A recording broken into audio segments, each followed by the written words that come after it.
La Iglesia Roca de Luz Eterna de las Asambleas de Dios presenta su programa Retornándose al Dios vivo y verdadero.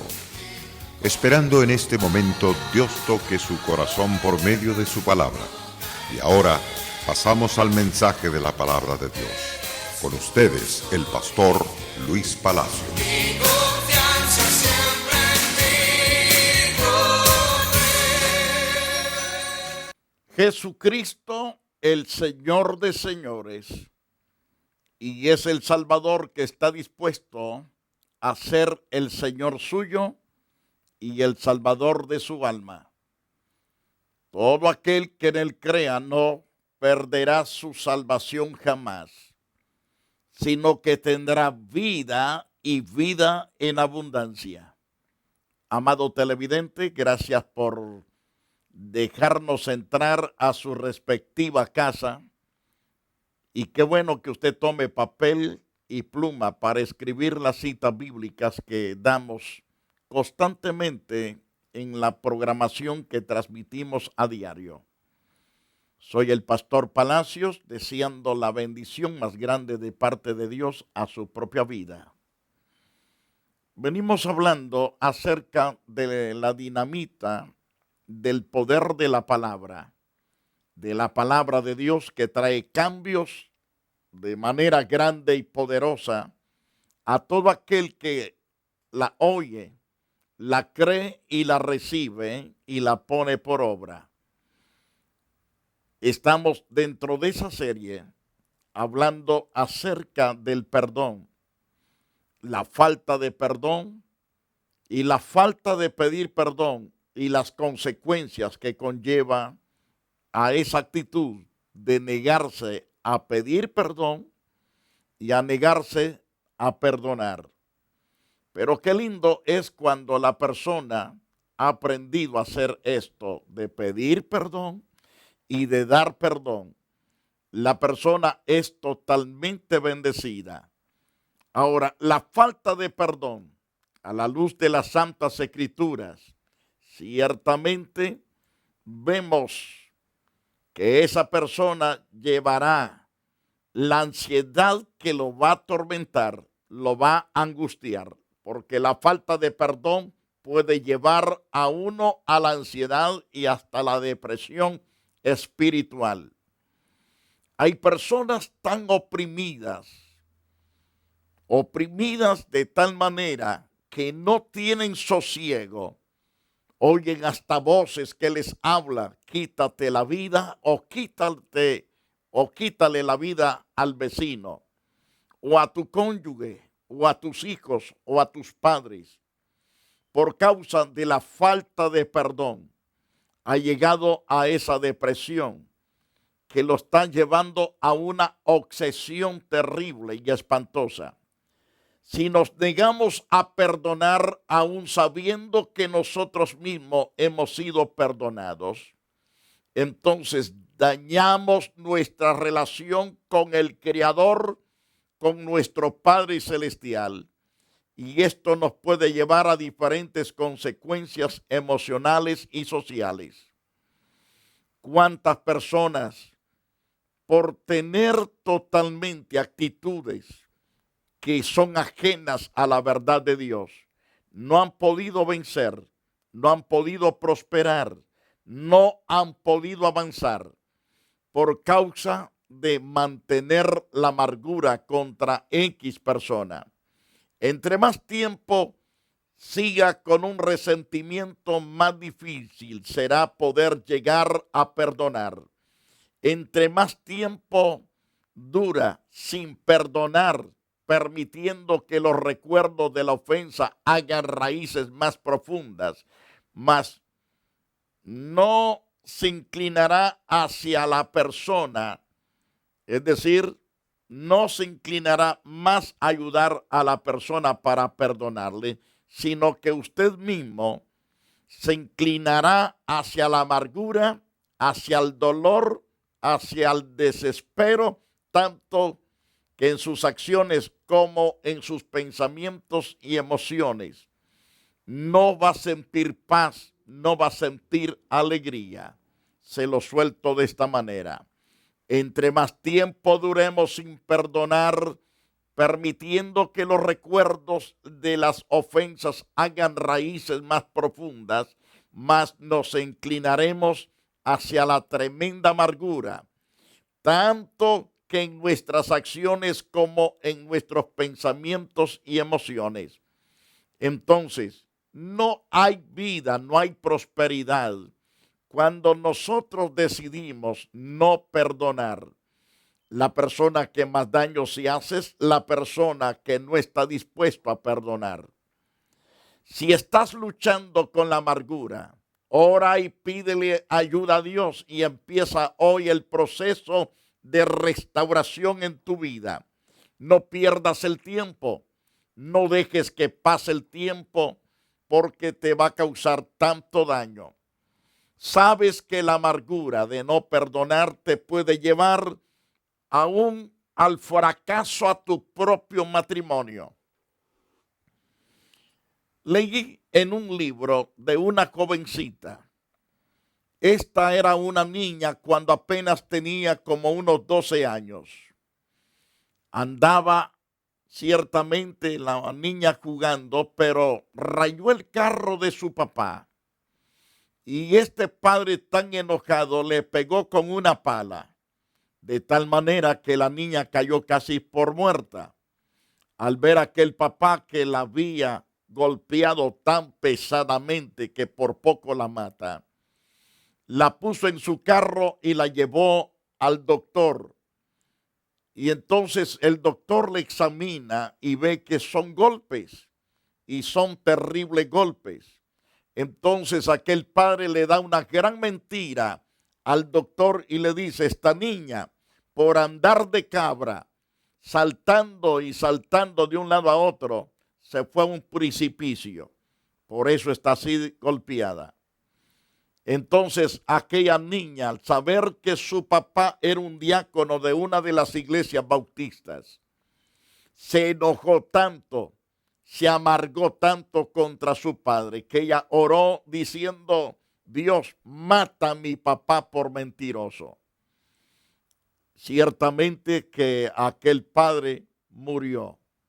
Al mes murió, pero la niña no fue sanada de su amargura, de su odio contra su padre.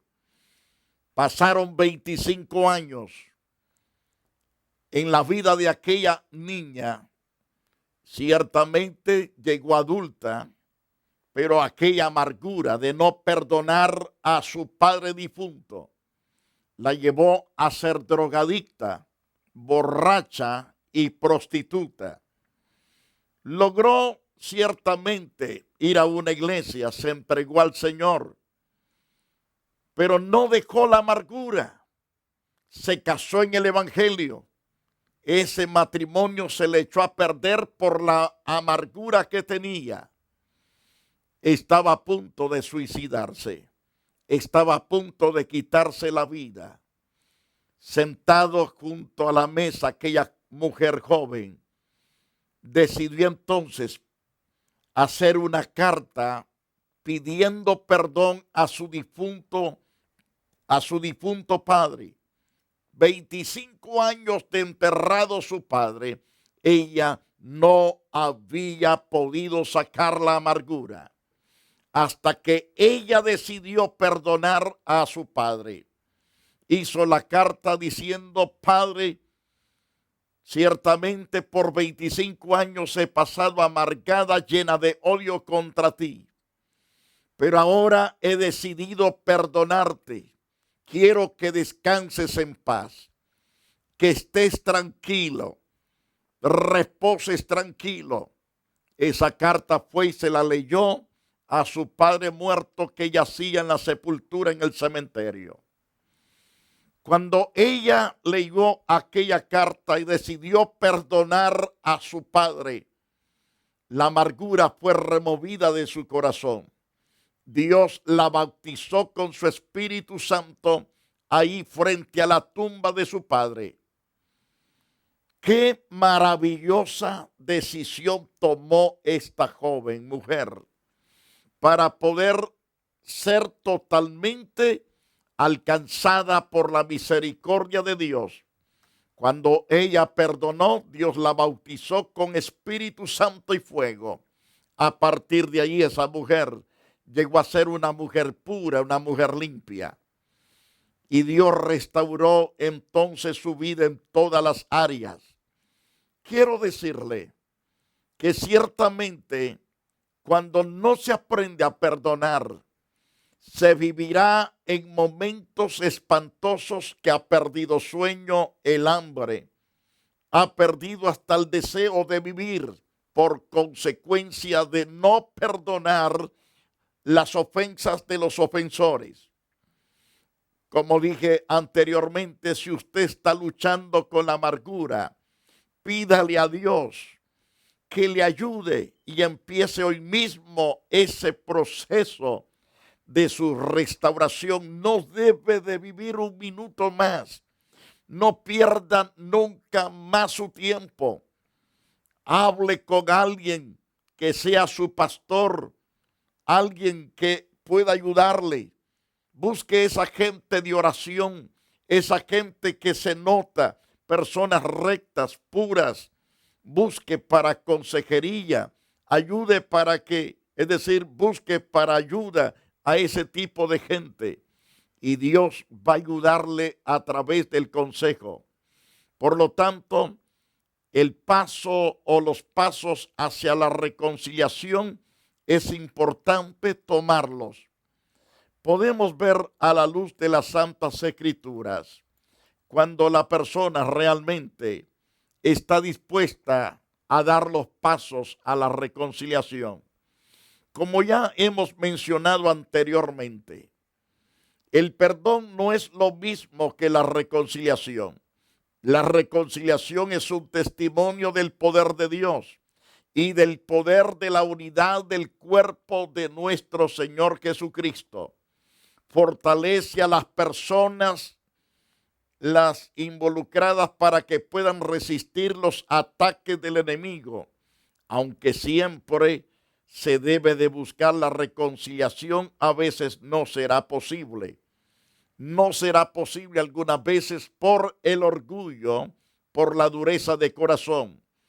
Para restaurar una relación después de que ha habido una ofensa, se requiere la cooperación de ambas personas, la que hirió y el que fue herido. Entonces se necesitan las dos personas entrar en común acuerdo, recalco, para restaurar una relación después de que ha habido una ofensa. Se requiere la cooperación de las ambas personas, de las dos partes. Solamente se logrará a medida que los dos individuos lleguen a un acuerdo en cada uno de los pasos hacia la reconciliación. También hay que recordar que probablemente se llevará un tiempo para recobrar la confianza y así unir al ofendido y al ofensor. Incluso es posible que la relación sea diferente a lo que era antes de que ocurriera tal ofensa. Pero en algunos casos, cuando hay una reconciliación pura de ambos, la amistad y la confianza se recobran rápido. No pasa mucho tiempo porque ha sido limpia la restauración de ambos. La reconciliación no significa que el que te ofendió automáticamente llegue a ser tu mejor amigo, aunque algunas veces sucede así, porque lo hizo con gran sinceridad, con gran pureza de corazón. Pero otras veces no sucede así. Más bien es restaurar la relación hasta donde sea posible. Pero hay que hacer algo para lograr éxito. Enseguida se mencionarán algunos de los elementos necesarios para restablecer la confianza y hacer posible la reconciliación. El arrepentimiento es el primer paso hacia la reconciliación, es el arrepentimiento. Es necesario que el ofensor confiese su falta y reconozca el dolor que le causó al ofendido. Además, debe de tener el deseo sincero de corregir las circunstancias que lo llevaron hasta la ofensa. La persona que busca la reconciliación se caracterizará por la humildad y la honestidad y estará dispuesto a darles cuenta a las otras personas. Recordemos que el perdón, lo que uno le concede a otro, se puede lograr aunque el ofensor no se arrepienta. Sin embargo, la plena reconciliación será estorbada y a veces será imposible si el ofensor ciertamente no reconoce el daño que causó. Algunas veces el daño es una gran mentira que se ha pegado. Por ejemplo, los hijos de Jacob odiaban a su hermano menor llamado José. Decidieron matarlo, pero Rubén y Judá se opusieron a tal cosa. Decidieron ponerlo en un pozo y ahí lo arrojaron a un pozo. Ahí estuvo llorando José, pero terriblemente lloró por la actitud perversa y malvada y maligna de sus hermanos.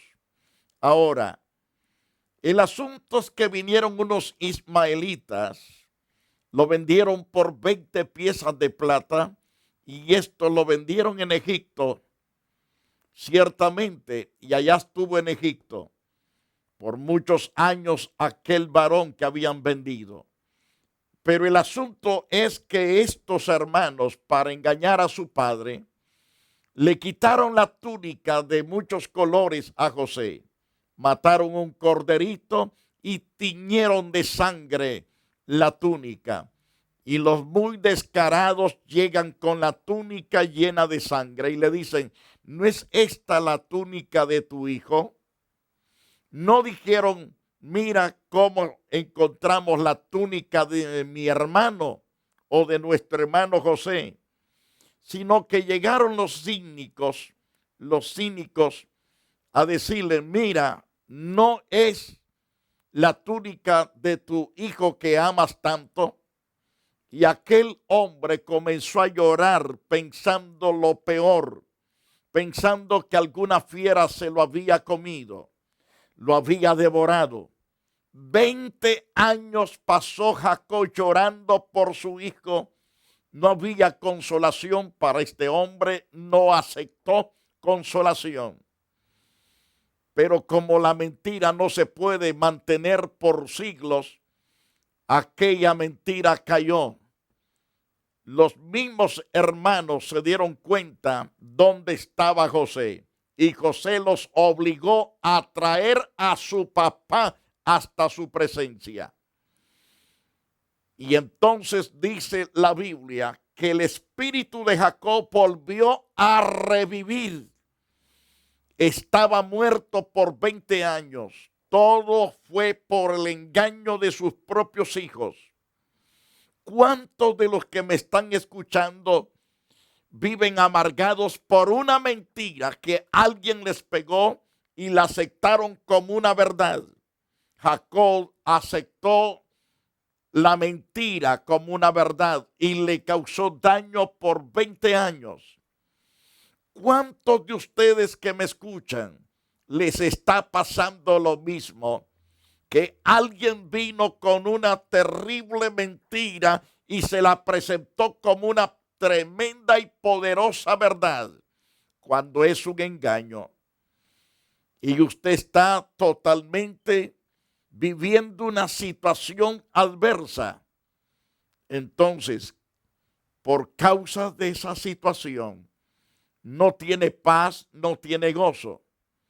Como dije al principio, recordemos que el perdón, lo que uno le concede a otro, se puede lograr aunque el ofensor no se arrepienta. Sin embargo, la plena reconciliación se verá estorbada y a veces será imposible si el ofensor no reconoce el daño que causó. Ahora bien, recordemos entonces la restitución. En algunos casos el ofensor tendrá que hacer restitución por el mal que ha cometido.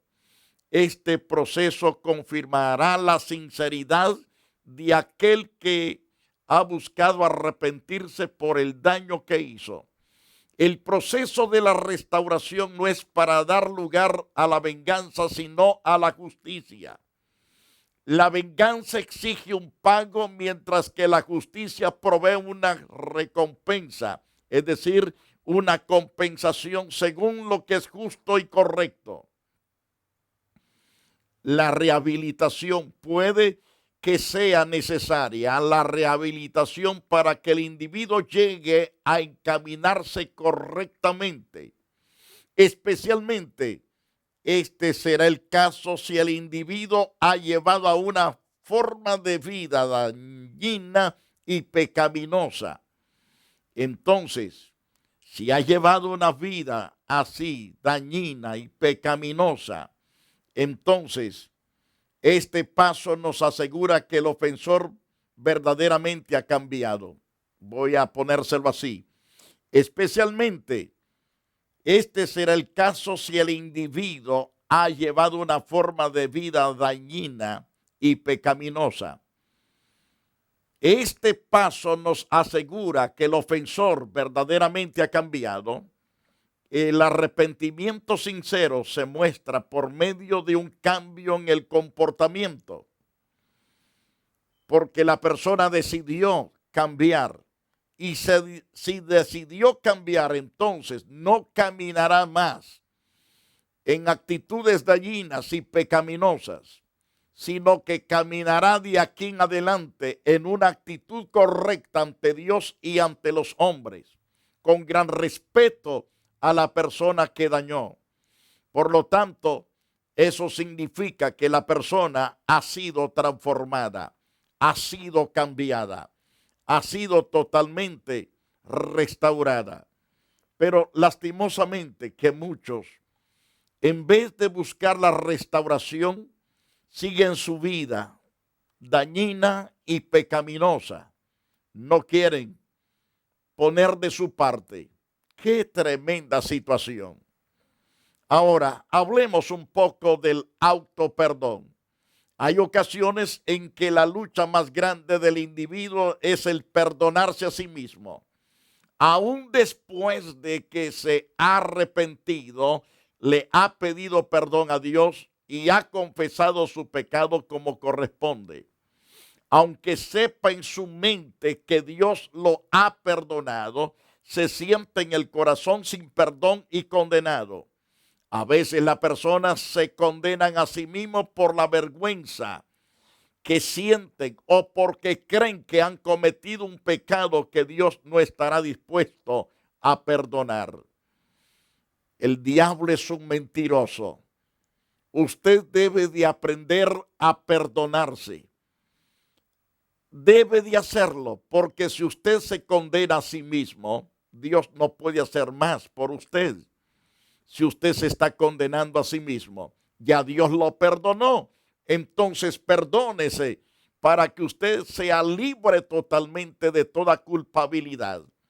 Y cuando venga la culpabilidad, dígale al diablo: eres un mentiroso. Ya el Señor me perdonó. Yo pedí perdón a Dios. Pedí perdón a las personas que dañé. También pagué los daños que hice. Por lo tanto, Satanás, te ato y te vas fuera de mi vida. Te vas lejos de mi vida. Tome la autoridad. No deje que el diablo lo acuse. No deje que el diablo lo arrincone. Algunos ya no quieren tampoco tomar parte dentro de la iglesia con sus cargos, con sus privilegios. No se arrincone, porque el diablo quiere verlo allá como trapo inmundo, arrinconado. Usted levántese en el nombre de Jesús y camine haciendo lo correcto ante Dios. Trabaje agradando a Dios. Recordemos que Satanás es el acusador de nuestros hermanos, pero hay que atarlo y hay que echarlo afuera. No tiene parte ni suerte en el reino de Dios, ni con los hijos del reino. Alabado sea el nombre de Jesús. Apocalipsis 12:10 habla que el diablo es acusador. Es posible que trate de acusarte, condenarte, aun después de que hayas recibido el perdón de Dios.